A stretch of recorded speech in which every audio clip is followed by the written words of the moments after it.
भिवंडी येथील टेमघर परिसरात महानगरपालिकेच्या आरक्षित भूखंडावरील अतिक्रमणांवर कारवाई करण्यात आली।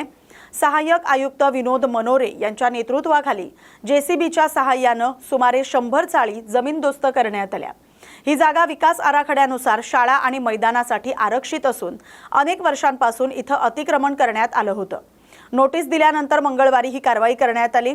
दरम्यान या कारवाई विरोधात स्थानिक नागरिकांनी निषेध व्यक्त करत योग्य प्रक्रिया न पाळल्याचा आरोप केलाय।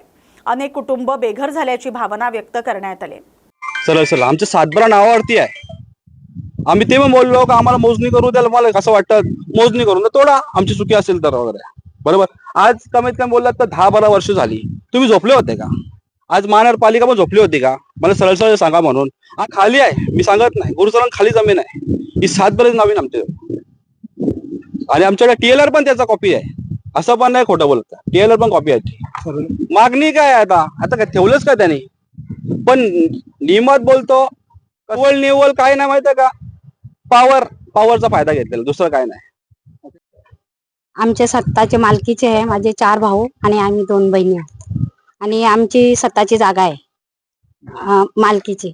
त्याच्या लागूनच आहे याची गुळचरण आणि 7-12 वगैरे आमच्या नावाने सगळं आहे। ते आमच्या जागेत बांधलेलं आमचं घर तोडलं, दाखवलं पण तो ऐकायला तयार नाही।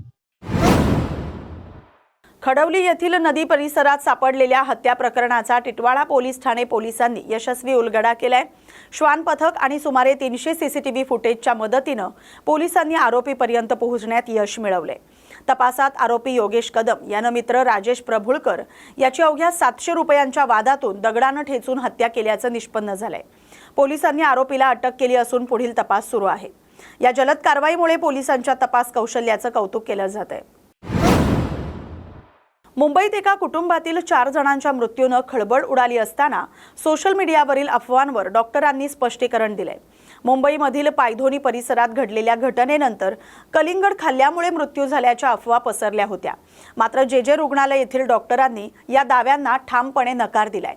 तज्ञांच्या मते कलिंगड हे सुरक्षित आणि पौष्टिक फळ असून अशा प्रकारच्या मृत्यूशी त्याचा थेट संबंध नाही। या प्रकरणात इतर कारणांचा तपास सुरू असून अंतिम निष्कर्षासाठी फॉरेन्सिक अहवालाची प्रतीक्षा आहे। दरम्यान नागरिकांनी अफवांवर विश्वास न ठेवता अधिकृत माहितीकडेच लक्ष द्यावं असं आवाहन करण्यात आले।